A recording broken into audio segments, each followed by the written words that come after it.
매일 아침을 뉴스로 깨웁니다. YTN 라디오 김호성의 출발 새아침.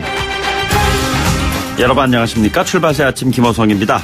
민주노총의 사회적 대화체 경제사회노동위원회 복귀가 무산됐습니다. 민노총은 정기대의원대회에서 경사노위 참여를 논의했지만 참석 대의원들은 관련 3개 수정안을 모두 부결시켰습니다. 김명환 위원장은 2달 전 이 시간에 출연해서 민노총이 사회적 대화를 안 하거나 불참한다고 얘기한 적이 없다면서 경사노위 참여에 대한 긍정적 언급을 한 바가 있습니다. 하지만 이번에 대의원들을 설득하는 데 실패했습니다. 민노총 지도부의 리더십에 타격이 불가피하게 됐습니다. 잠정이란 단서를 달기는 했지만 한국노총도 경사노위의 사회적 대화를 중단하겠다고 선언했습니다. 지난주 청와대에서 대통령과 양대 노총의 만남으로 경사노위가 적극 추진될 것 같았던 기대가 며칠 만에 물거품이 되고 말았습니다. 지난 98년 외환위기 이후에 노동계의 한 축인 민노총이 노사정위원회를 탈퇴한 지 20년이 지났습니다. 이후 이름이 경제사회노동위원회 경사노위로 바뀐 이 사회적 대타협 기구가 제 기능을 발휘할 수 있을 것인지 문재인 정부의 고민이 더욱 깊어질 수밖에 없게 됐습니다. 1월 29일 화요일입니다. 잠시 후 출발하겠습니다.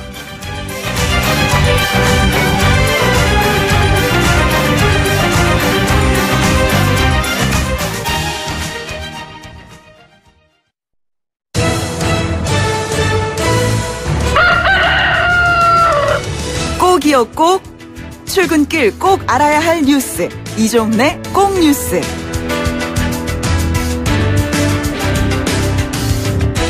네, 오늘 꼭 아셔야 하는 뉴스 정리해보겠습니다. 시사평론가 이종훈 박사 나오셨습니다. 안녕하십니까? 네, 안녕하세요. 예, 자정을 넘기면서까지 치열한 논의가 있었던 것 같은데 결국엔 민주노총이 경사노위 참여가 무산이 됐습니다. 네, 그렇습니다. 어제 오후에 이제 대의원 대회를 개최를 했죠. 네네.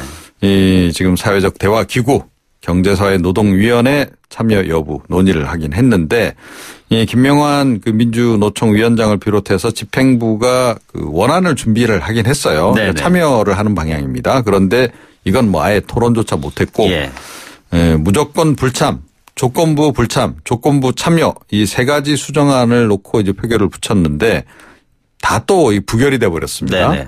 그럼 진짜 원하는 게 뭔지 모르겠습니다. 네. 결국 김 위원장이 사업계획 새롭게 짜서 임시 대의원대회 소집하겠다라고 급히 지금 자정무렵에 마무리를 한 거고요. 이런 속에 한국노총도 어제 상임집행위원회를 열었는데 내일 경사노위 회의를 일단 불참하기로 이렇게 결정을 했습니다.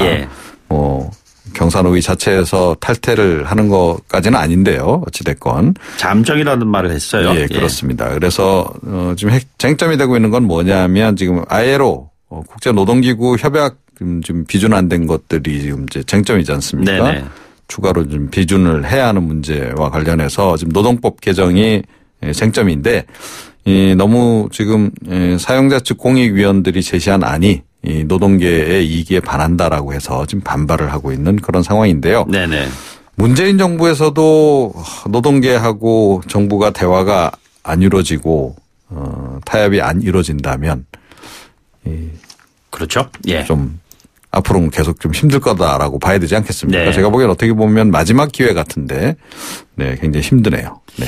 근데 잠시 뒤에 말씀해 주시겠지만 청와대의 입장 시각을 보면은 김현철 경제보좌관이 어제 발언한 걸 보면 말이죠. 50-60대가 너무 안에만 있지 말고 아세안으로 가라 이런 얘기하고 저도 그럼 모든 사람이 박항서가 돼야 되는 건가 이런 생각도 들었는데 네네. 이제 이것이 좀 노동계를 바라보는 한 또 시각의 일단이란 말이에요. 그래서 이 대타협이 좀 이루어질 수가 있을까 이런 생각이 좀 들더라고요. 예, 노동계 쪽에서는 그러니까 지난해 말에 이제 임정석 비서실장을 비롯해서 약간 노동계를 자극하는 발언들이 좀 있었잖아요. 네네. 그런 것들이 이제 이 문재인 정부의 인식 아니냐. 그리고 또 최근 들어서 너무 친기업 쪽으로 좀 돌아선 거 아니냐라고 하는 그런 의구심을 갖고 있는 거죠. 이제 그런 거하고 연관 지어서 지금 이제 사실은 민주노총 내에서도 강경파들이 조금 더 힘을 얻어가는 그런 최근의 양상. 그런 것들이 다 관련이 좀 되는 것 같습니다. 구체적으로 발언이 어떤 내용이었습니까? 김현철 경제보좌관 같은 경우에는 계속 발언이 약간씩 논란을 유발하긴 했습니다. 그런데 이제 대한항공회의소에서 CEO 조찬 간담회가 있었고 이번에는 그 강연에서 한 발언이 지금 문제가 되고 있는 건데요. 지금 5060 세대는 한국에서 할 일이 없다고 산에 가거나 SNS에 험악한 댓글만 이렇게 달고 있는데 그걸 하지 말고 아세안, 인도로 가셔야 된다. 네. 젊은이들은 여기 앉아서 취직 안 된다고 헬조선이라고 하지 마라. 신남방 국가를 가면 해피조선이다. 네. 예. 해피조선을 왜 떠나서 그쪽으로 가라고 하는지 모르겠습니다만 어찌됐건 자 이런 이제 발언을 하니까 야3당이 지금 맹비난을 하면서 자진사라라고 지금 이 얘기를 하고 있는 거고요. 뭐 김 경제보좌관은 신남방정책특별위원장이기도 합니다. 그래서 네네. 그런 맥락에서 신남방 그쪽에서 좀 새로운 기회를 찾아보라는 의미로 한 얘기다라고 말은 하고 있는데요. 얼마 전에도 경제 위기에 대해서 위기론에 대해서 계속 좀 비판하는 그런 발언을 좀 해냈거든요. 예. 그러니까 좀 뭐 경제를 잘 몰라서 하는 얘기지 지금 위기 아니다라고 계속 좀 얘기를 했는데 네네.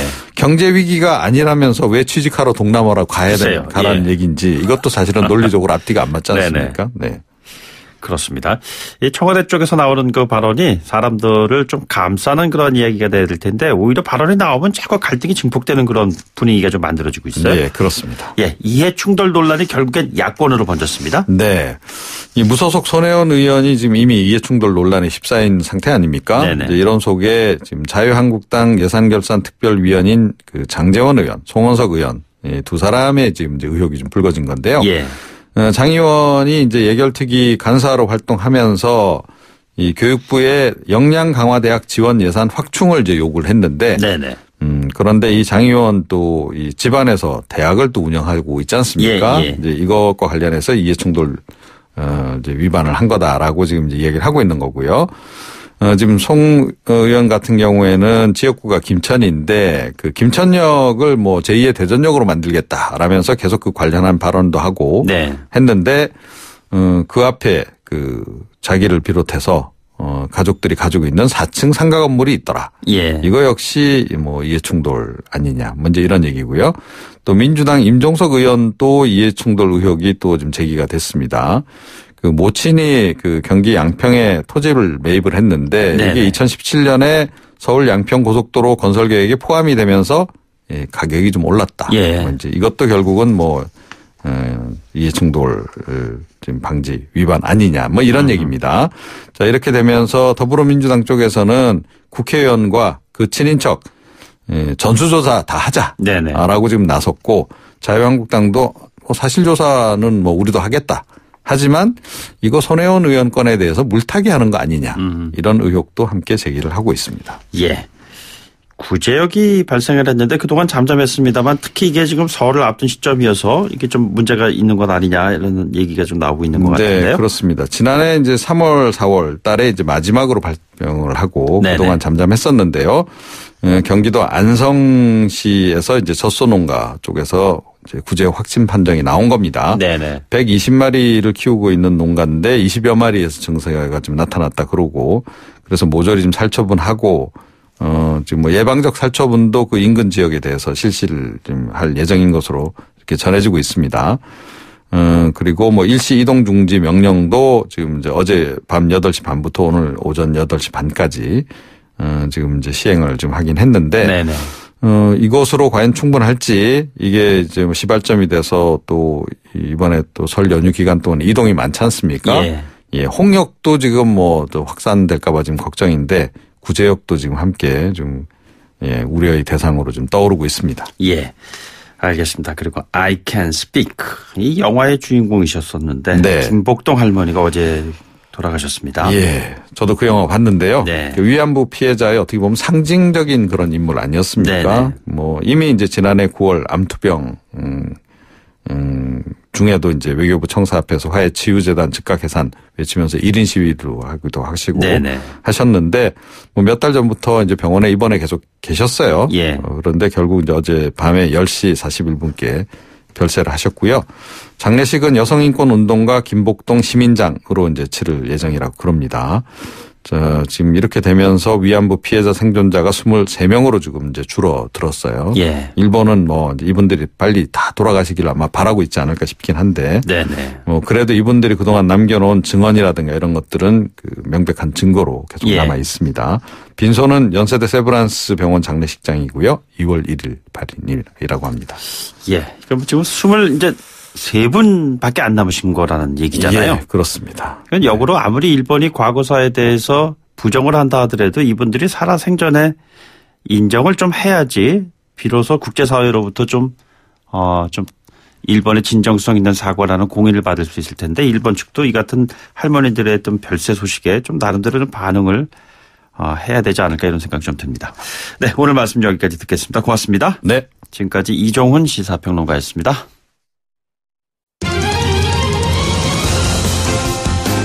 가장 뜨거운 이슈 오늘의 헤드라인 출발 새 아침 헤드라인 인터뷰.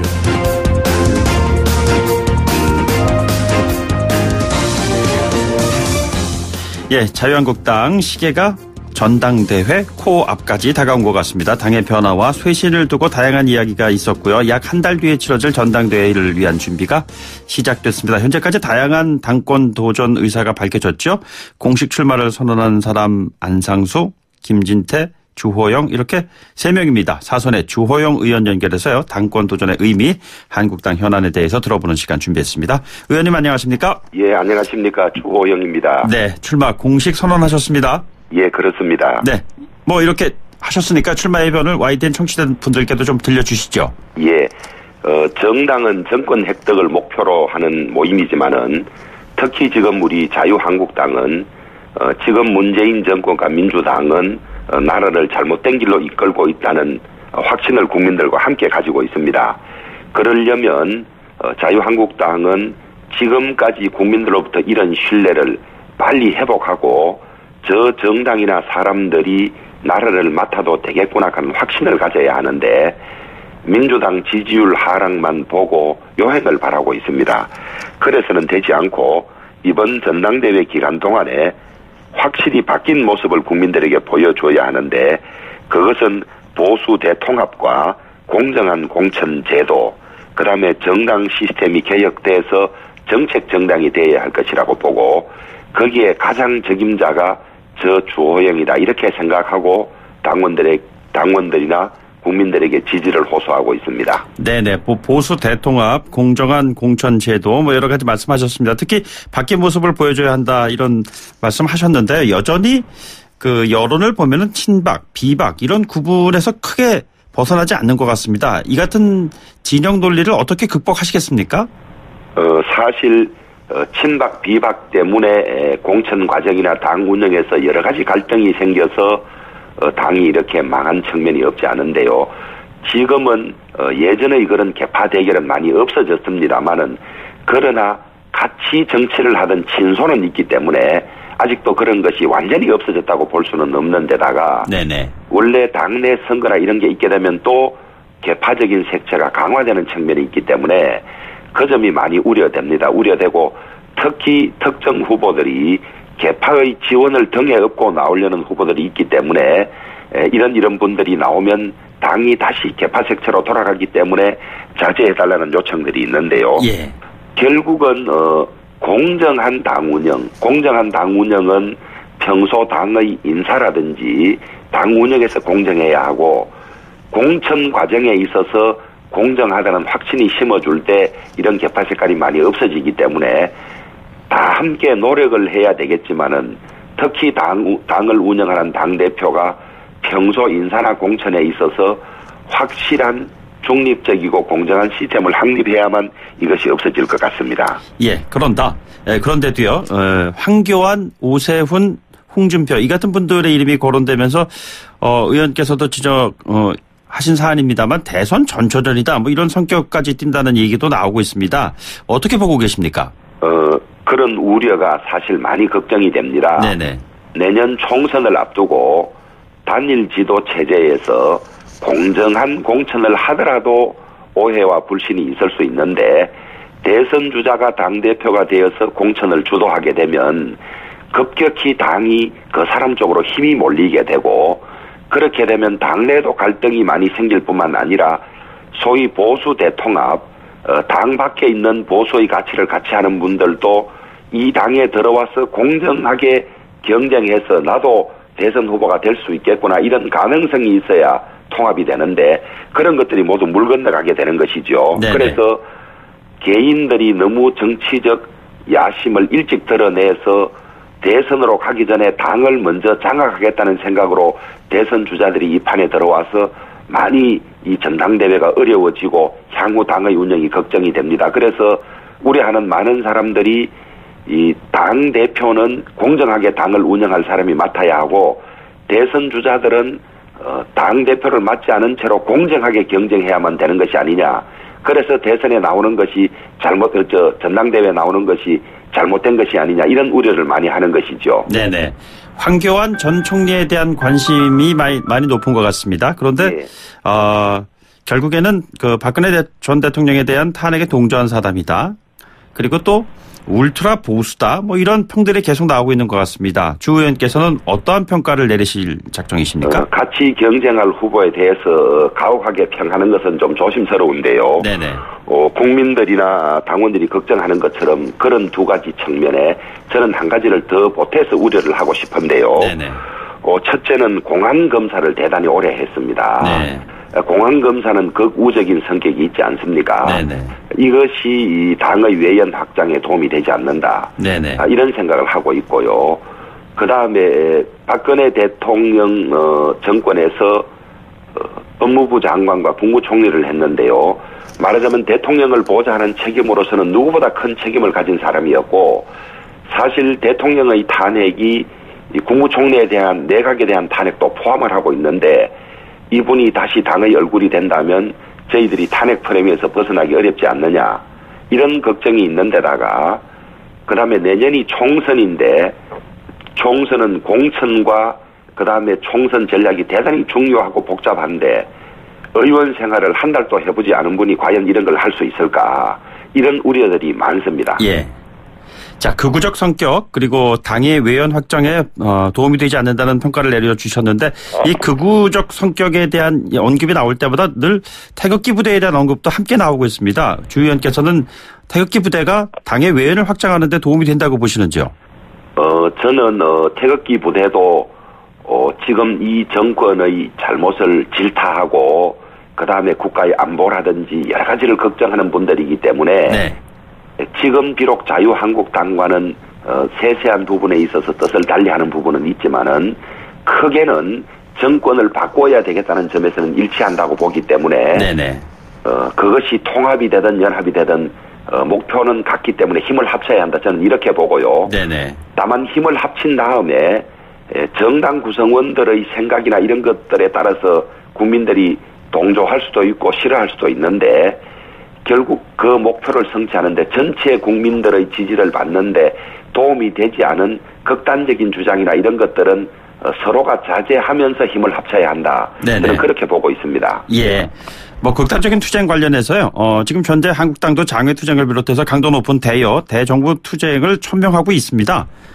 선거제도 개혁 같은 주요 법안 처리가 이것 때문에 막혀 있다는 또 반론도 만만치 않습니다. 해법을 어떻게 찾으시겠습니까? 예, 국회가 사실 현안마다 결정을 내리고 해야 하겠지만은 실제 국회 운영에 있어서는 패키지라 그러나요? 같이 처리되는 경향이 있고 이 조혜주 임명이나 그다음에 이 특검이라든지 국정조사 관련 때문에 시급한 선거제도 개혁 관계도 지금 스톱이 되어 있는 상태인데요. 선거제도 개혁이라는 것이 비록 이 조혜주 문제나 이런 걸로 스톱이 되어 있는 것이 아니고 네. 기본적으로는 각 정당들이 어떤 선거제도가 자기 정당에게 유리한지를 놓고 지금 자기 주장을 관철시키기 위해서 노력을 하는 편인데요. 연동형 비례대표제가 좋은 것이라는 전제로 나머지 자유한국당을 제외한 나머지 야당들이 강하게 연동형 비례대표를 하자는 것인데 네네. 연동형 비례대표제가 우리나라에 맞으려면 사실 의석을 많이 늘려야 합니다. 네. 그런데 300석 넘게 300석을 넘어서 국회의원 수를 많이 늘리는 것을 국민들이 반대하니까 이제 300석 안에서 비례대표를 많이 늘려가자는 식의 제안을 하고 있는데 무리가 너무 많습니다. 이게 예. 또 지역구 의석수를 대폭 줄여야 하는데 의원들의 동의도 받기 어려운 상태여서 이것이 합의에 못 이루고 있는 것인데 딴 것 때문에 영향을 받는 측면도 있지만 이것 자체만으로도 합의에 이르기가 쉽지 않고 각 정당들이 말하자면 겉으로는 선거제도 개혁이라 그러면서 내부적으로는 자기 당의 정략들이 다 들어가 있는 것이죠. 네네. 그래서 완전한 합의에 이르기는 쉽지 않고 좀 더 많은 토론과 의견 접근이 있어야 할 걸로 보여집니다. 이제 이미 지난해 말까지 시한이 1월까지로 연장됐다가 이제 2월 임시국회에서도 처리가 되겠느냐 하는 그런 의문표가 지금 붙고 있는 상황인데요. 어제 심상정 정개특위위원장이 저희 방송에 출연해서 이렇게 된 데는 한국당 책임이 크다 이렇게 얘기를 했습니다. 어떻게 보십니까? 한국당 책임으로 전적으로 돌리는 것은 부당하고요. 자기들의 주장을 한국당이 강하게 반대하는 측면에서 한국당의 책임이 크다 그러고 있는데 이것은 게임의 룰에 관한 것이기 때문에 실질적으로는 자기들 의석이 많이 느는 제도를 설계하면서 그것이 좋은 제도인 것처럼 강요하는 것은 맞지 않다고 봅니다. 네네. 알겠습니다. 그리고 컨벤션 효과가 아닌가 뭐 이런 분석도 있습니다만 탄핵 이후에 한국당 지지율이 가장 높습니다. 상승세 배경을 어떻게 보고 계십니까? 저는 일단 가장 큰 요인은 문재인 대통령과 민주당이 잘못하고 있기 때문에 지지율이 많이 떨어졌지 않습니까? 거기에서 옮겨온 지지율이 가장 기본이 됐다고 보고요. 그다음에 저희들이 획기적인 혁신과 변화를 해야 하는데 거기에는 이르지 못하지만은 비대위가 들어서면서 조금의 이 당의 정체성을 정립하고 그다음에 소위 개파 싸움이 없어지고 이런 것들도 좀 도움이 됐다고 보고요. 네네. 그다음에 2월 27일로 다가온 전당대회 때문에 저희들 소위 컨벤션 효과라 할까 당내 상황들이 많이 보도되고 하는 이런 것 세 가지가 겹쳐서 지지율 상승이 있다고 분석하고 있습니다. 예. 이거 굉장히 좀 근본적인 질문 하나 드리겠습니다. 보수 정당, 보수를 표방하는 정치인이 말하는 보수의 가치가 과연 무엇인가 궁금해하는 분들이 참 많습니다. 사선 주호영 의원이 말하는 보수의 가치를 좀 정리해 주신다면요. 보수는 개인의 인권과 자유를 가장 많이 보장해주자 여기에서 출발을 하는 것이고요. 우리의 이 전통이나 문화 중에서 지켜야 할 것은 지켜내고 시대의 변화에 따라서 바뀔 것은 바뀌자 이런 것인데요. 요약해서 말씀드리면 국민 한 분 한 분의 자유와 권리를 가장 존중해주자. 국가의 개입을 최소로 줄이자. 이것이 보수의 가치인데 헌법적인 가치로 이야기하면 자유민주주의와 시장경제의 질서를 존중하자. 이것을 가장 핵심적인 가치로 보고 있습니다. 네네. 지켜야 할 것은 지키고 바꿀 것은 바꾸자라고 말씀하셨는데 구체적인 사례를 좀 들어서 말씀해 주십시오. 모든 것을 지키자면 묵소가 되는 것이고요. 네네. 우리 사회를 유지하고 대한민국 공동체 구성원들에게 도움이 될 만한 가치들은 지켜내고 시대의 변화에 따라서 우리가 바뀌어야 할 것은 빨리 수용해서 그것이 공동체에 도움이 되자는 것인데 예컨대 개인의 자유와 권리는 최대 존중하면서 우리가 지금 시대가 바뀌어가면서 빈부격차의 문제라든지 그다음에 청년 일자리 문제라든지 양성평등 문제라든지 이런 것들에 대해서 기존의 어떤 거구적인 꼴통 보수적인 가치보다는 변화에 맞게 수용해서 나가자. 이것이 저는 보수의 태도라고 보고 있습니다. 네네. 변화에 맞게 수용해서 나가자 이런 말씀이시죠? 예. 네. 지금 출마 선언을 하신 분들 가운데서 가장 버거운 상대가 될 것이다라고 예상하는 후보는 누구십니까? 지금 언론에 보도되고 있는 무슨 앞서가는 후보들이라는 것은 그냥 전체 국민을 상대로 인지도만 조사한 것입니다. 네네. 막상 책임당원 32만 명을 조사해보면 전혀 다른 결과가 나올 것이라고 보고 있습니다. 네네. 앞서가는 후보라는 분들 보면 한 분 한 분이 당이 어려워지는데 치명적인 과오가 있고 또 외연이 확장되지 않을 그런 문제들이 많기 때문에 저는 특별히 누가 아주 버거운 경쟁 상대다 이렇게 지적하고 싶지는 않고 지금은 그냥 겉으로 드러난 그냥 인지도일 뿐이지 결과는 의외로 당원들이 국민들이 깜짝 놀라실 만한 변화와 개혁을 선택할 것이다. 그렇게 보고 있습니다. 예, 책임당원 말씀하셨는데 짧게 좀 답변 부탁드리겠습니다. 황교안, 오세훈 두 분의 피선거권 논란이 이 책임당원 문제와 이슈와 연결되어 있는 사안인 것 같은데 법적 공방까지 불거져 있습니다. 어떻게 보고 계시는지요? 자유한국당 당헌에는 책임당원만이 피선거권이 있는 걸로 되어 있습니다. 네네. 투표권도 없는 책임당원이 아닌 사람에게 당을 운영할 자격까지 주어지지는 않고 있습니다. 그런데 당헌보다 하위인 당규에 당원이면 된다고 되어 있는 것을 가지고 마치 입당만 하면 다음 날이라도 출마할 수 있는 것처럼 해석하는 것은 잘못된 해석이라고 보고요. 네네. 보수 정당의 가장 중요한 가치가 법치주의인데 당헌 당규에 따라서 엄격히 권한 있는 기관에서 결정을 해야 될 것이라고 보고 네네. 그렇다면 저는 책임당원 자격이 없어서 출마가 어렵다는 판단을 하고 있는 것이고요. 네. 황교안 법무부 장관을 거친 법조인이기 때문에 본인이 어떻게 해서 자격이 있는지를 정확하게 본인의 이름으로 당헌 당규 해석을 내놓을 것을 요구합니다. 알겠습니다. 오늘 말씀 여기까지 듣겠습니다. 고맙습니다. 예, 감사합니다. 지금까지 자유한국당의 주호영 의원이었습니다. 방송 도중에 언급한 그 여론조사 관련 내용 말씀드리겠습니다. YTN의 리얼미터에 의뢰해서 1월 21일부터 25일까지 19살 이상 유권자 2,515명 대상으로 유무선 자동응답 무선 전화 면접 방식으로 조사를 했습니다. 응답률이 7.3%였고 표본오차가 95% 신뢰 수준의 플러스 마이너스 2.0%포인트입니다. 자세한 내용은 중앙선거 여론조사 심의위원회 홈페이지 확인하실 수가 있습니다. 1부 마치고 2부에 돌아오죠. 뉴스를 만들어내는 뉴스, 이슈를 끌고 가는 이슈. 아침을 여는 정통 아침 시사. YTN 라디오 김호성의 출발 새아침.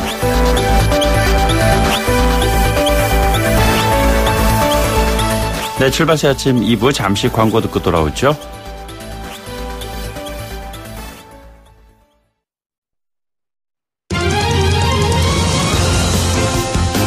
가장 뜨거운 이슈. 오늘의 헤드라인. 출발 새아침 헤드라인 인터뷰. 네, 국민의 세금은 법에 의해서 사용돼야 하죠. 당연한 이야기 같지만 때때로 그 법을 면제받는 경우가 있습니다. 이른바 예비 타당성 조사 면제입니다. 요즘 많이 나오고 있는 얘기입니다. 타당성이란 말이 붙은 이유처럼 써야 할 곳에 쓰느냐, 제대로 쓰느냐 이것을 좀 따져본다는 것인데요. 그런데 왜 면제를 해주는 것일까요? 과거 4대강 사업 역시 예비 타당성 조사를 면제받았던 사업입니다. 개별적으로 사안들은 다르겠지만 원칙적인 부분이 수시로 바뀌는 것, 이것은 좀 다시 한번 생각해봐야 하는 것이 아닌가라는 지적이 나오고 있습니다. 국가예산, 재정을 꾸준히 감시하고 조언하시는 분이시죠. 나라살림연구소의 정창수 소장을 연결해서 이야기 들어보도록 하겠습니다. 소장님 안녕하십니까? 네, 안녕하십니까? 예, 이 예비 타당성 조사, 흔히 타당성 조사라는 말은 이해가 되는데 왜 예비 타당성 조사인가 좀 설명을 부탁드리겠습니다. 예, 예비 타당성 조사, 예타라고 간단히 말을 하는데요. 네네. 그 한마디로 말하면 타당성 조사를 미리 해본다는 겁니다. 네. 그 예전에 이게 99년에 만든 제도인데요. 예. 그 전에는 각 부처가 무슨 사업을 할 때 타당성 조사를 했어요. 네네.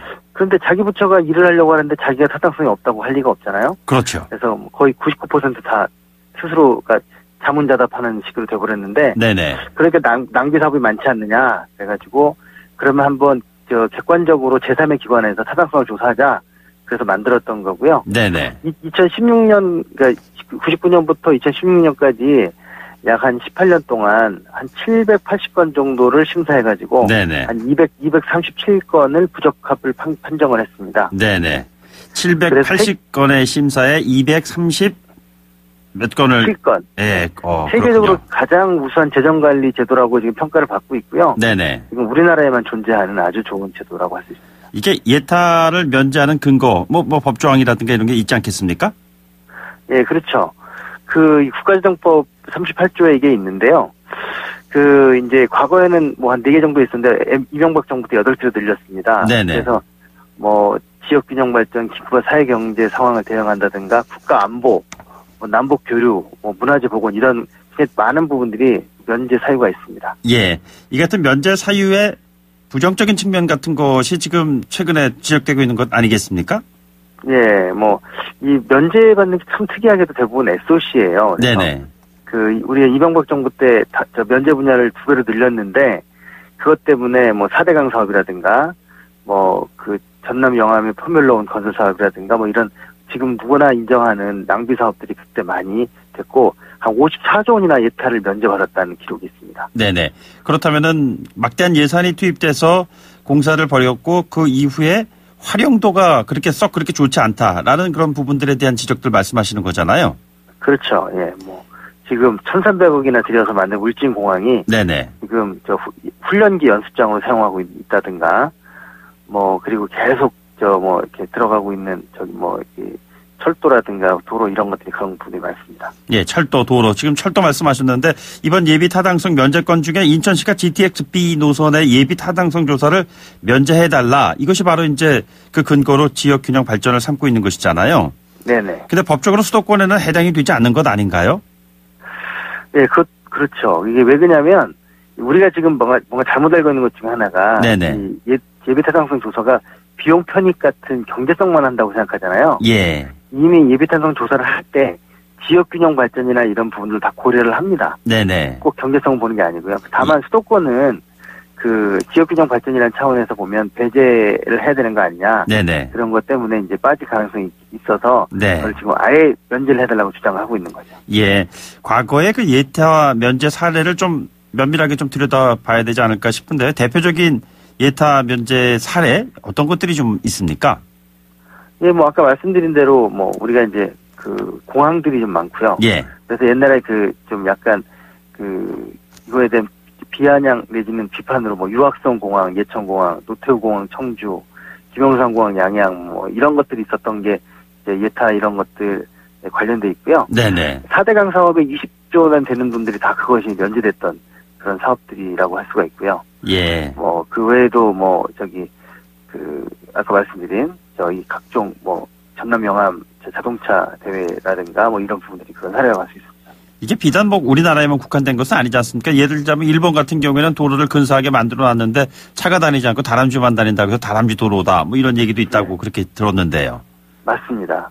그래서 예타를 면제받으려고 하는 이런 좀 어떤 그 추세는 굉장히 우려할 만한 상황인 것 같아요. 예. 일단 예타를 받아서 부적격으로 판정받았더라도 진행된 사업들이 많이 있었거든요. 네네. 그렇더라도 나중에 바로 예타는 이렇게 나왔는데 이게 사업 역시 문제가 있지 않냐라는 평가를 할 수 있잖아요. 예. 근데 아예 예타를 면제받아 버리면 나중에 뭐 일이 잘못됐더라도 이게 왜 잘못된 건지에 대한 평가를 객관적으로 할 수가 없다. 네네. 그런 그 얘기 지적을 할 수 있습니다. 이게 공공투자의 속도가 나면서 예타 면제를 받고 이런 과정에서 일자리 같은 경제를 좀 활성화시키는데 도움을 준다. 이러한 그 순기능적인 주장을 하는 의견에 대해서는 어떻게 생각을 하시나요?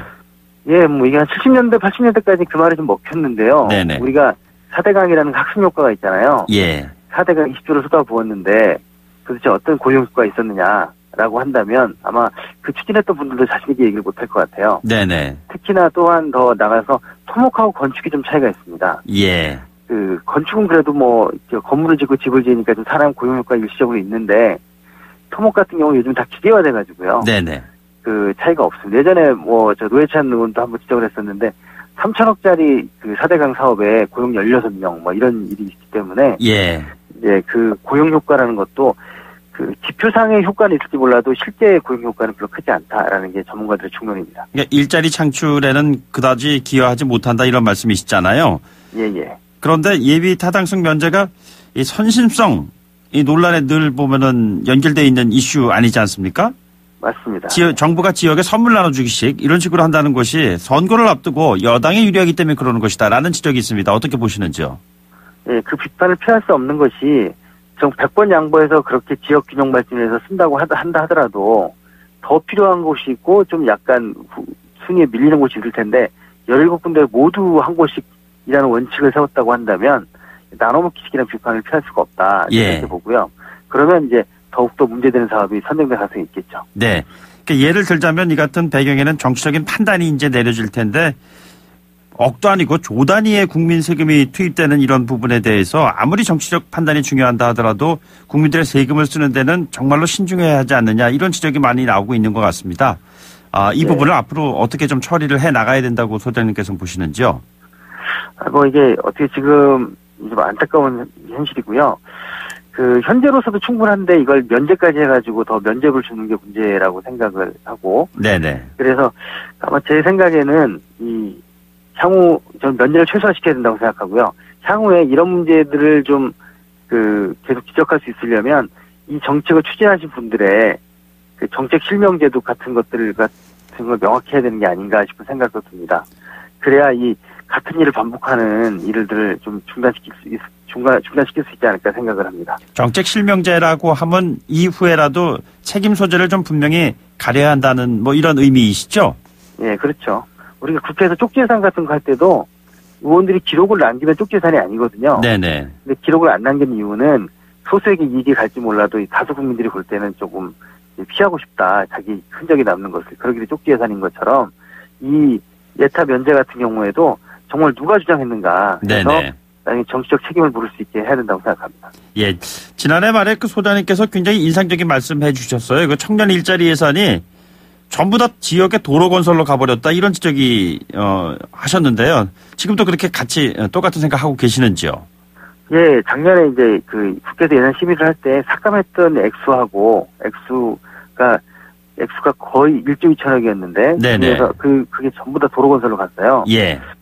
물론 5조가 좀 삭감됐지만 그런데 그만큼 복지 예산이 삭감이 돼가지고 줄어들어서 네네. 이게 거의 연관성상이 높겠다라는 생각을 하고 이게 이제 예전에 이제 이해찬 대표가 그런 말을 했었는데요. 네네. 이명박 정부가 4대강 살린다고 26조 원을 쏟아부었다. 네. 그것 때문에 다른 사람에 투자할 수 있는 여력이 굉장히 약화됐다. 그 돈을 차라리 기술 개발이라든가 이런 걸 썼다면 지금 우리나라가 얼마나 달라졌겠느냐 이런 말을 했었는데. 네네. 마찬가지로 청년들 같은 경우에는 지금 일자리가 없이 청년기를 보내게 되면 평생 일자리가 없잖아요. 네네. 그런 것들을 방지하고 우리 사회 건전한 걸 발전하기 위해서 같은 돈을 어디다 쓰는가 하는 기회비용 차원에서 좀 좋은 판단을 해야 된다고 생각을 합니다. 이게 지금 청년의 일자리 건설과 관련해서 예비 타당성 조사 면제가 돼서 조대의 그런 예산이 투입된다고 했을 때 청년 일자리가 정말 창출되고 일자리 문제가 해결될 수 있을까요? 저는 그 부분들이 그렇다라고 얘기할 수는 없더라도 최소한 건설 사업에 쓰는 것 우리가 거의 명확관하게 아닌 거라고 이제 판단되는 그거보다는 훨씬 경제적 효과는 크다고 봅니다. 상대적으로요. 예. 자, 나라 국간만 나 홀로 호황이다. 이 국가는 부자가 됐는데 개개인들은 참으로 삶이 어렵다라는 지적이 적지 않게 나오고 있는 것 같습니다. 어떻게 판단하시는지요? 예, 제가 볼 때는 이런 결정 과정에서 이 국가안보나 이런 관련한 그런 급박한 문제가 아니라고 한다면 논의를 충분히 거쳐서 결정하는 것이 이런 어떤 오류를 줄이는 가장 중요한 원칙이라고 생각을 합니다. 그 결정은 물론 이제 선출된 사람들이 하겠지만 아무래도 예타를 피하려고 하는 가장 큰 이유도 그런 논란을 피하기 위해서 그런 거잖아요. 사실은 논란이 있더라도 결정할 수 있는데도 불구하고 아예 처음부터 논란이 없으려고 하는 거죠. 그래서 그런 차원에서 본다고 한다면 이렇게 크게 대규모로 들어가는 이 재정 투입이 예상되는 사업들은 보다 신중한 그리고 보다 많은 사람들의 관심과 논의 속에서 진행되고 결정되는 게 맞다고 생각합니다. 예, 보다 많은 사람의 관심 논의의 어떤 구성체라든가 이런 것들이 가능할 수 있을까요? 지금 저는 방법은 여러 가지 있다고 생각하고요. 지난번에 원자력 같은 경우에도 공론화 시켜서 결정을 했잖아요. 찬성과 반대가 굉장히 엇갈리는데도 불구하고. 그런데 일단 사람들이 반대했던 분들도 이렇게 결정되는 거에도 수긍을 하잖아요. 과정을 거치게 되면. 그게 바로 민주주의의 방식이고 그게 진정하게 갈등 비용을 줄이는 그런 거라고 생각합니다. 알겠습니다. 오늘 말씀 여기까지 듣죠. 고맙습니다. 네. 지금까지 나라살림연구소 정창수 소장이었습니다. 네, 출발새 아침 3부 8시 뉴스 듣고 돌아오겠습니다.